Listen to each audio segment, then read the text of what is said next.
I don't have any doubts at some point he's probably going to come for me. And I wrote a column a few months ago. I'm not leaving, unlike a number of prominent professors who've moved to the University of Toronto. Donald has even said he wants to take citizenship away from natural-born American citizens. He is, in his own mind, our dictator. Donald Trump is signing his landmark tax and spending bill into law against a backdrop of 4th of July celebrations at the White House.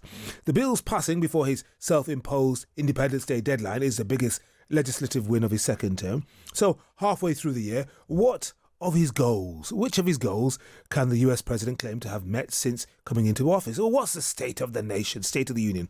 Let's speak to our old friend David Cay Johnston, author of The Making of Donald Trump. He's a professor at Rochester Institute of Technology. David, hello, welcome back to the program.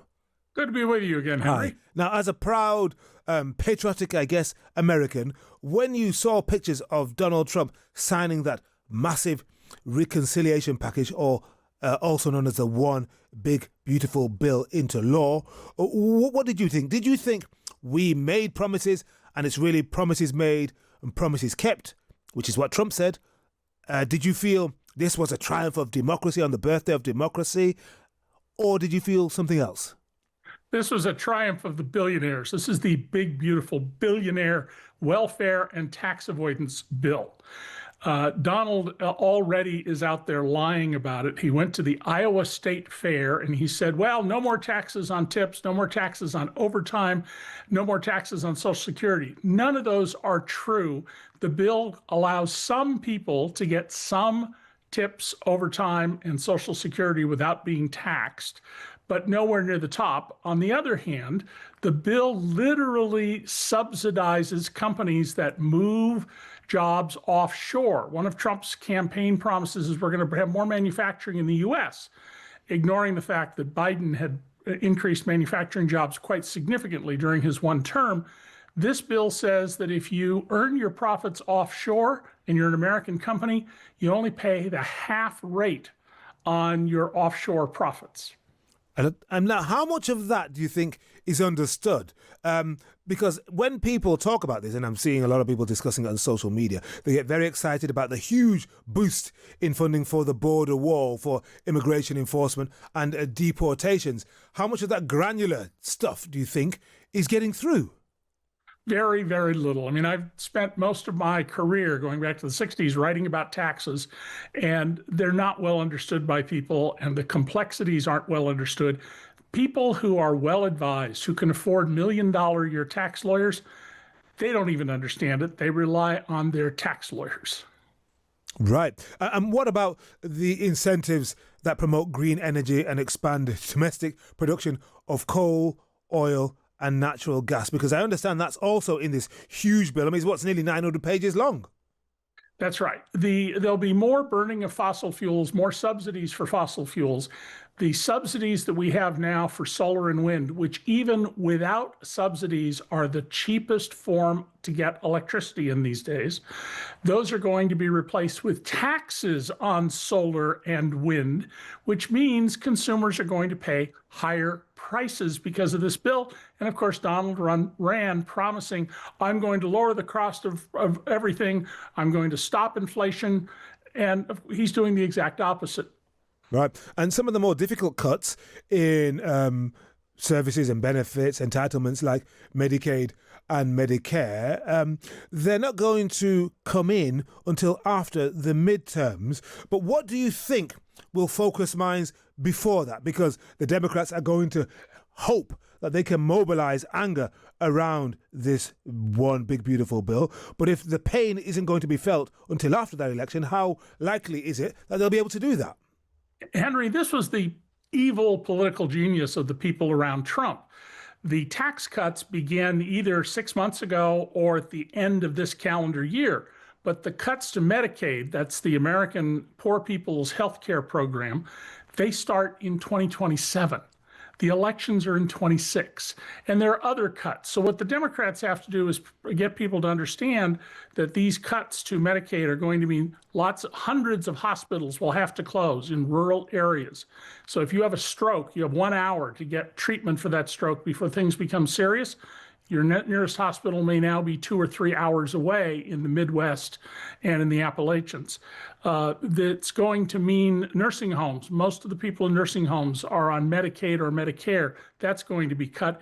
And even people like me who work and have employer-provided health care, we're going to see more of our compensation going to health insurance because the private insurance companies will raise rates to bring in more money to keep open some of the hospitals that otherwise would be shut down because of the Trump budget cuts. I mean, this is an inflationary bill. It is anti-good nutrition. It is anti-decent health care. Right, but Trump and the people around him aren't really worried about people like you, David Cay Johnston. They're worried about the people who put them into office.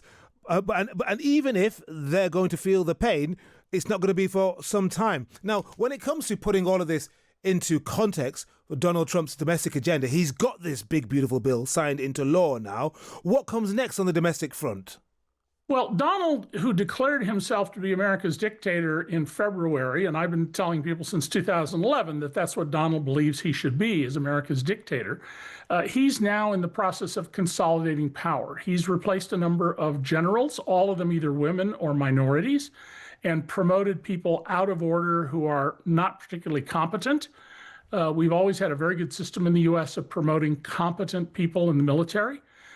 He is threatening to prosecute elections officials if the elections the next time around don't produce the results that he wants, which is clearly scaring people. He is suing and proposing to sue other people he perceives as critics, merely critics of the work that he does.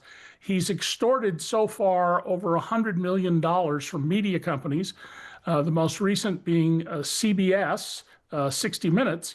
Its parent, Paramount, was to be sold, and in order to get the sale approved, Sherry Redstone, who inherited control of the company from her father when he died, is paying $16 million over a nonsense lawsuit so that she can get approval for the deal to go through and convert her stock in a company called Paramount, and CBS is a subsidiary, into cash assets.